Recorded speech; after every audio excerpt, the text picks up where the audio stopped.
السلام علیکم ورحمۃ اللہ وبرکاتہ۔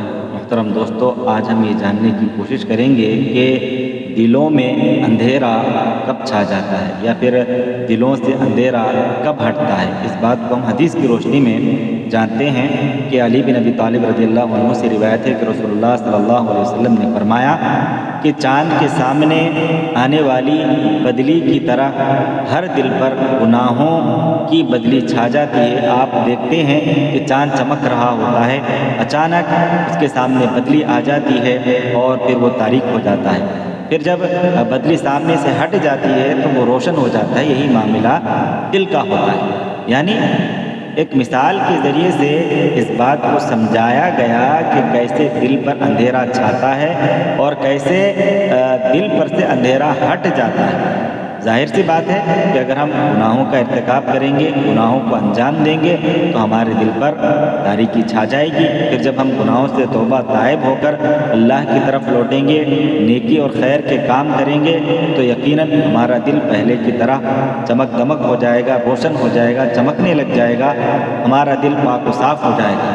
تو محترم سامعین، مسلمانوں کے جو دل ہے، ان کے دل کی جو کیفیات ہیں وہ بدلتی رہتی ہیں۔ جب وہ نیکیوں کی راہ پر گامزن ہوتا ہے، جب وہ خیر کے راستے پر چلتا ہے تو پھر وہ چاند کی طرح چمک رہا ہوتا ہے، لیکن بعض اوقات شیطان کے ورغلانے سے وہ برائیوں کی دلدل میں پھنس جاتا ہے۔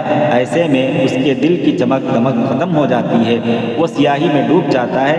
جب اسے اپنی غلطی کا احساس ہوتا ہے، پھر وہ اپنے رب کی طرف متوجہ ہو جاتا ہے اور اپنے کیے پر پچھتاوا کرتا ہے اور اپنے گناہ پر پچھتاوے کا اظہار کرتا ہے تو اس کا دل پھر سے پاک و صاف ہو جاتا ہے اور اس کا نور بحال ہو جاتا ہے۔ یقیناً ہم میں سے گناہ گار سب کے سب ہوں گے، کوئی آدمی عفت اور عصمت کا جو ہے دعویٰ نہیں کر سکتا، یہ ہماری فطرت کا تقاضا ہے، لیکن اس تقاضے پر بضد رہنا ایسا جرم ہے جو اللہ رب العالمین کے غیظ و غضب کا سبب بن سکتا ہے۔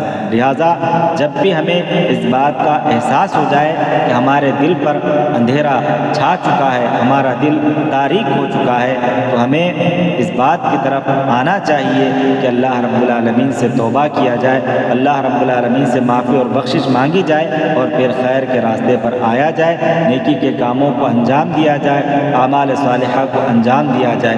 اللہ رب العالمین سے دعا گو ہوں کہ العالمین ہم تمام کو اپنے دلوں کو پاک و صاف رکھنے کی ہمیں توفیق اور ہدایت نصیب فرما۔ آمین۔ وآخر دعوانا ان الحمد للہ رب العالمین۔